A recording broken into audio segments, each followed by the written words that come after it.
खड़ा हुआ है जिसको लेकर कई जगहों पर मुकदमे भी दर्ज किए गए, क्या कहेंगे क्या?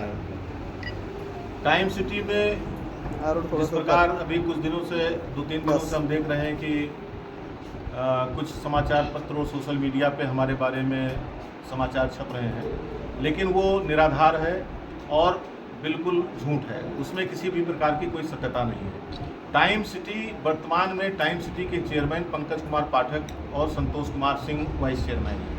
उनके साथ वाइस प्रेसिडेंट अशोक कुमार सिंह हैं और लीगल हेड सूर्यभान सिंह हैं, रीना शुक्ला उनकी चीफ जनरल मैनेजर हैं। और ये लोग ही टाइम सिटी को चला रहे हैं। और टाइम सिटी का जो कार्य था वो रियल एस्टेट का काम था, लोगों को ज़मीन देने का काम था और इस प्रकार के कार्य वो टाइम सिटी कर रही थी। कई प्रोजेक्ट किया।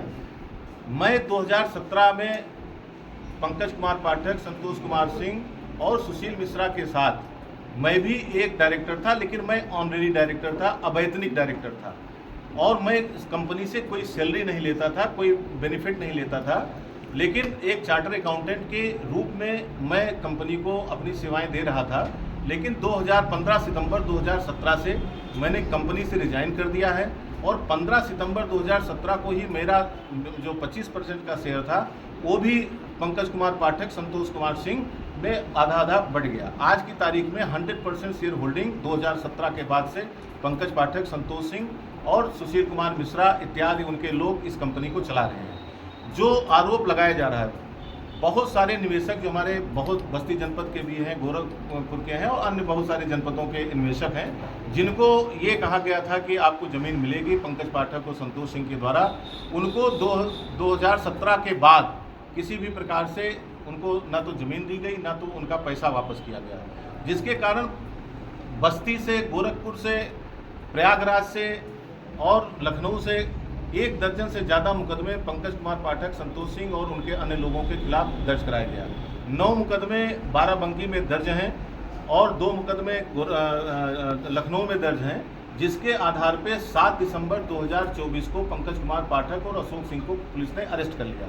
वो 4 महीना जेल में रहे। जेल में रहने के बाद वो वापस आए जमानत पर। और अभी भी 3 लोग, संतोष कुमार सहित 2 लोग और अभी भी जेल में बंद हैं। ये लड़ाई निवेशकों की है। ये लड़ाई निवेशक और जो जमा करता है, जिनको ज़मीन और पैसा मिलना है, ये उनकी है।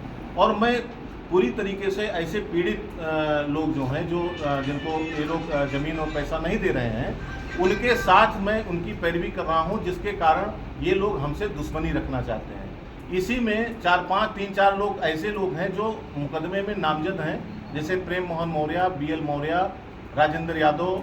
ये सब जो 9 मुकदमे हैं उसमें नामजद हैं। इन लोगों ने क्या किया कि झूठा एक 156(3) के माध्यम से गोरखपुर में हमारे खिलाफ FIR किया, जो पूरी तरीके से निराधार है, पूरी तरीके से झूठ है। मैं 15 सितंबर 2017 से इस कंपनी को मैं छोड़ चुका हूं और मैं इस कंपनी में अवैतनिक डायरेक्टर था। मेरा कोई फाइनेंशियल पावर नहीं। सारे फाइनेंस की पावर, चेक का सिग्नेचर पंकज पाठक, संतोष सिंह करते हैं। 2010 से 11 से जब से कंपनी शुरू हुई है, सारे वित्तीय लेन देन, सारी बैलेंस शीट पे सिग्नेचर, सब कुछ पंकज कुमार पाठक और संतोष सिंह ही करते हैं। मैं थोड़े दिन के लिए उसमें केवल एक डायरेक्टर के रूप में था, उसके बाद मैं नहीं हूँ। मैं चाहता हूँ कि जो भी निवेशक हैं, जो भी जमा करता है, उनको ज़मीन या उनका या तो पैसा दिया जाए या तो ज़मीन।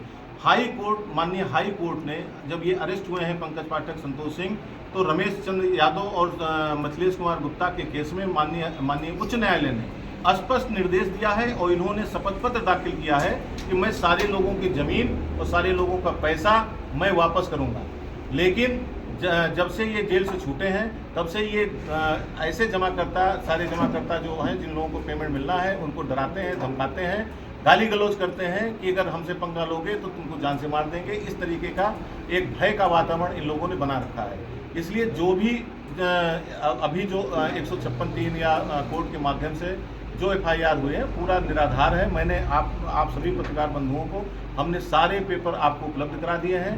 सारे FIR जो पंकज कुमार पाठक, संतोष सिंह, सुशील कुमार इत्यादि के खिलाफ हैं, जितने FIR हैं, उस पर पुलिस अपनी कार्रवाई कर रही है। मैं ये भी बताना चाहूँगा कि इस प्रकरण को लेकर के हम लोग माननीय मुख्यमंत्री जी को भी उनके अवगत करा चुके हैं। ये ठगी का शिकार जो हमारे निवेशक हुए हैं, इनको न्याय मिलना चाहिए। मैं